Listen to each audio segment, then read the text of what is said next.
dorongan saya memeluk Islam ialah sewaktu kecil saya duduk di area dengan surau. So bila dekat surau ni selalulah kan dengar azan, dengan bacaan Fatihah, dengan imam baca doa. So saya jadi mula tertarik dengan Islam bila saya dengar suara yang merdu setiap hari dengan bacaan-bacaan. So ada hari tu saya pergi mengintip dan pergilah tengok kan dekat surau. Dia orang rukuk, dia orang solat, dia orang sujud. Dari situ mula minat saya. Saya tengok macam best je kan. Kebanyakan rakan-rakan saya pun memang beragama Islam. So dengan dia orang pun saya mula belajarlah tentang Islam. Jadi bila satu hari tu kita orang tengah main bola dekat padang, tiba-tiba azan dilaungkan di padang. Saya sangat kagum bila saya tengok semua orang Islam berhenti bermain bola dan seakan-akan menghormati azan tersebut. So saya macam wah, kagum lah, hebatnya Islam ni kan, macam mulia betul agama. Dia orang menghormati walaupun sekadar azan dan mereka berhenti bermain untuk menunaikan tanggungjawab dahulu.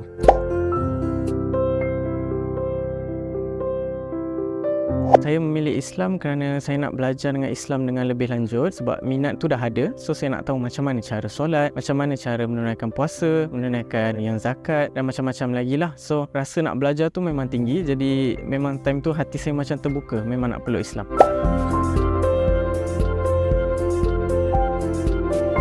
Indahnya Islam ni sebenarnya ada banyak, tapi ada satu je saya nak highlight, iaitu bagi saya adalah ibadah solat lah. So bila solat ni pada awal tu rasa macam senang je, macam takbir, macam berdiri, sujud. So mula sebab tak faham kan, tapi bila dah faham, kita dah mula memahami makna solat, kita dah komitmen, kita dah konsisten, perlukan banyak kesabaran. Kita mula rasa seakan-akan kita sedang berkomunikasi dengan Allah. Rasa macam best je ada orang dengar masalah-masalah kita, and rasa manisnya iman kat situ lah.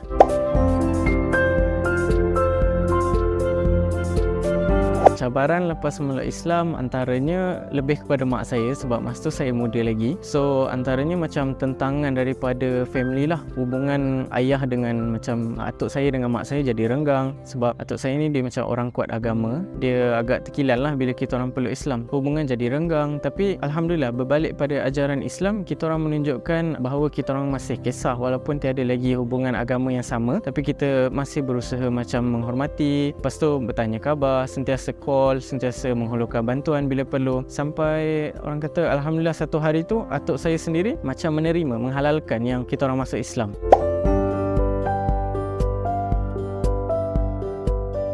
Penerimaan orang sekeliling bagi saya yang ni paling best sebab lepas masuk Islam kami diraikan lah. Antaranya rakan-rakan saya yang beragama Islam memang meraikan. Tidak lupa pada jemaah-jemaah lain lah yang Islam yang turut meraikan, beri kata-kata yang baik, beri kata-kata semangat, mereka mengucapkan tahniah dan berikan berbagai jenis bantuan. Tidak lupa juga kepada pihak zakat lah yang banyak membantu saya daripada segi kewangan, segi pelajaran saya, segi kerjaan saya, dan mereka juga turut menyediakan kelas-kelas fardu ain untuk saya terus belajar. So bila kita yang mualaf ni tak adalah bila masuk rasa macam tertindas, rasa macam terabaikan. So memang best lah.